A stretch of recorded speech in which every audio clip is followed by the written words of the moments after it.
India from emerging economy to global power. We will discuss one of the most interesting topics in global economics, which is the India as BRIC. What is BRIC means? BRIC is the acronym for Brazil, Russian, Indian, and China. These four representing the fast-growing emerging economies expected to dominate global growth, coined by Goldman Sachs in 2001 and I choose India as the India is a founding member of BRIC group and established to represent major emerging economy, and also India holds the BRIC's chain for the fourth time in 2026. India aiming to focus on building for resilience, innovation, cooperation, and sustainability. India supports the group expansion to include new nations like Egypt, Ethiopia, Iran, Saudi Arabia, and UAE. India.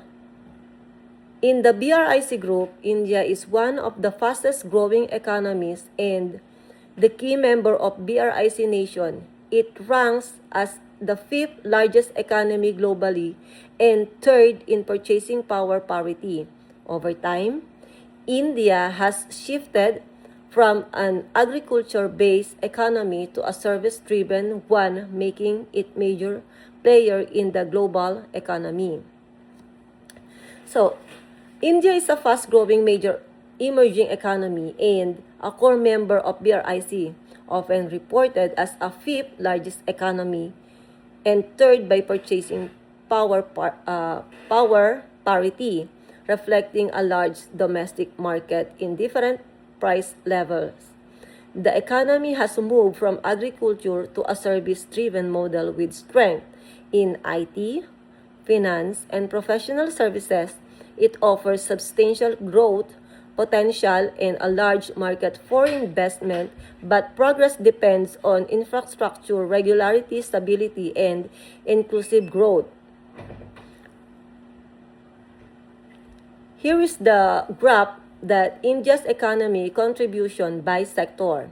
As you can see, 15% is the agriculture. India's GDP contributed by agriculture at 15%. In this chart, agriculture remains a smaller part or portion of our overall economic output compared to service, but it is small affects a large portion of the population livelihood, rural land use, crop production, agrarian holds, and seasonal incomes. With the industry, as you can see in the graph, it's 27%. This share of GDP from industrial sector like manufacturing, mining, construction, and utilities. Industry, it's between agriculture and services, signaling room for growth in manufacturing and value-added activities. Manufacturing output, infrastructure-driven growth, investment in capital goods, and export-oriented production. The policy implication focus on improving supply chain, energy, reliable, ease of doing business, trade facilitation, and target incentives to boost manufacturing capacity. The challenges infrastructure, bottleneck, capital intensity, regularity, and skill gaps, and competition from cheaper or newer economies. The largest shares of GDP from the service at 58%. As you can see in the graph, India's economic contributions is the biggest is service. It implies the economy it predominantly led with strong contribution from IT, finance, business service, and other knowledge-based sector. Their challenges is risk, uneven growth because of the urban concentration. They need to upgrade skills, potential exposure to global demand fluctuation, and ensuring inclusive benefits for lower income group. Next slide is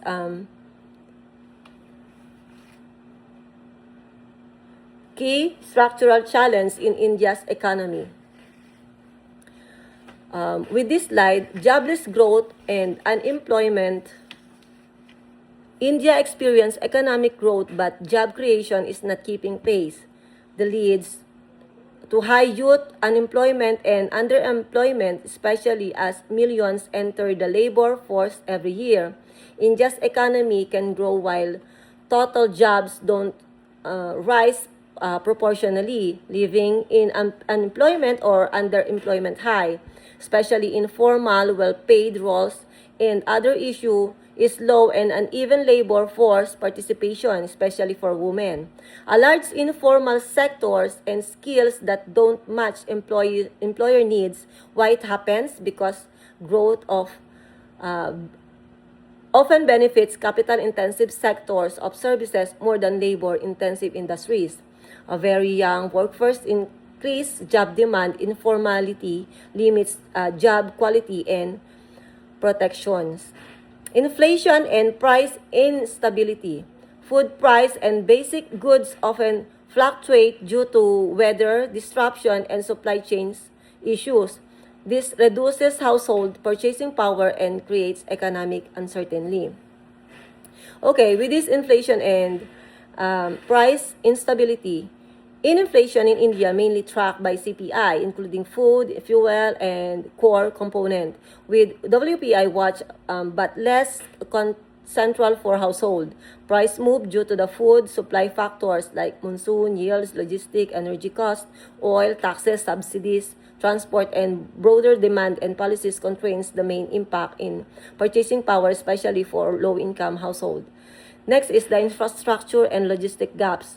Despite increasing government spending, India still has logistic costs around 13 to 14% of GDP. Weak transport and infrastructure system reduce industrial efficiency and competitiveness. It challenged the India's economy because infrastructure gaps raise logistic costs, reducing export competitiveness and slowing supply chain. Next is the climate agricultural depends.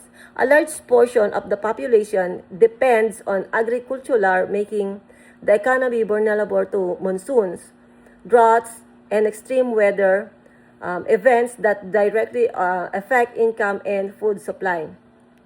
Climate and agricultural dependence. Why the climate and agricultural dependence challenge the India's economies? One reason is monsoon, because ribbon variability because of the agricultural output and rural income hinge on monsoon season, causing wide year-to-year swings, production, and consumption. Next is the water stress and irrigation gaps, because they rely on the rainfall, and partial irrigation leads to groundwater depletion, inefficient water use, and vulnerability to droughts of floods, low productivity, and smallholder vulnerability, climate change risk, agricultural industry linkage, food security, and price volatility, regional disputes, and transition and diversification challenge as shifting livelihoods from farming to industry or service requires skill, capital, and infrastructure which can be slow than materialized. Next slide is theoretical framework. It's Heckscher-Ohlin theoretical. The theory explained the Heckscher-Ohlin theory states that countries tend to export goods that make use of their most abundant factors of production. In the case of India, the country is considered labor abundant, which explains its strong presence of exporting textiles, leathers, wood, and agricultural products. However, India's trade pattern has evolved beyond traditional expectation as it also became a major exporter as high-value service such as information technology, IT, which is the IT, and software. The reflex of modern application of the theory where skilled human capital plays crucial role in shaping international trade. So, Heckscher-Ohlin, its trade pattern arises from difference in relative factor. endowment, which is the land, labor, and capital. Heckscher Olin is relevant in India because India is relatively labor abundant and has substantial agricultural land and growing capital stock. This combination helps explain many of its labor-intensive export, the textile, agribusiness, basic manufacturers, and its evolving capital-intensive service strength of Heckscher Olin. And in the Indian context, because it helps analyze regional and sectional differences within the India, agricultural versus manufacturing, and manufacturing versus services. Next slide is the international trade policy. Impact is this policy increase manufacturing output, attract foreign investment, and boost export to over 800 billion in 2024 to 2025, improving India's global trade competitiveness. Okay, India's trade openness boosts growth, efficiency, and consumer choice. Adjustment costs for some domestic producers. Tariffs and duties influence government revenue and price levels. Policy shift affected implementation in fiscal phase. The key policy channel is FTAs. As I mentioned, yes, the FTP, PLI, NTMs, domestic complements, tariffs, and trade remedies to protect or raise costs, risk input price inflation, and multilateral framework. It also have the practical indicators, trade balance, export growth by sector, import prices, sectoral employment, and tariff revenue. Okay. Next is trade performance and future sustainability. Okay. India's positive outlook in trade performance and future is sustainability because they are resilient in ITs, modern business services, and digital enabled offering to grow, supporting steady to export, earn even when goods and demands fluctuation is occur. Economic outlook, India is among the world's BRICS framework within the growth expected to lead to 6.8 trillion economy by 2030. Yes, and in positive outlook, India's sustainability outlook is positive but cautious, supported by strong growth and moderating inflation, which is the Goldilocks moment. Risk condition is geopolitical risk such as a trade route disruption may affect stability. Strong green transition focus, including the 500 GW renewable energy target and growth in green hydrogen. Income, the risk condition is income inequality remains a key domestic challenge for inclusive growth. Okay, the positive outlook again is the structural reforms aim to strengthen in urban infrastructure through a supply side growth. The risk condition is success depends on effective policy implementation and infrastructure development. Okay, the positive outlook again for India is likely to sustain 6 to 7% growth through 2030. It performs continue effectively. The risk condition is external shocks and uneven development couldn't limit long-term stability. Okay, the summary of key insight is India has emerged of one of the fastest growing economies among the BRIC nations, driven large by its expanding service sector and increasing global trade integration. Despite this progress, the country continues to face structural challenges such as unemployment, inflation, infrastructure gaps, and climate related risks. At the same time, trade policy and industrial strategies have contributed the stronger export performance and economic development. Future outlook, can growth be sustained? Yes, the future India remains promising due to strong domestic demand, rapid digital transformation, and expanding global trade partnership, investment, and in renewable energy and infrastructure further support long-term sustainability. However, continued growth will depend on the country's ability to generate employment, reduce inequality, and manage climate-related risk effectively. Okay, final conclusion. Okay, here. India stands as a critical stage in economic development as it continues to strengthen its position in the global economy.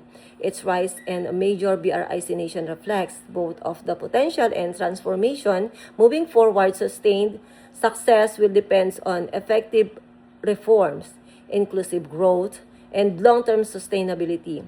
If this achieved, India is well positioned to remain a leading global economy in years ahead. Okay. Thank you for listening, and I hope you'll gain a new knowledge about it. Thank you so much. Bye.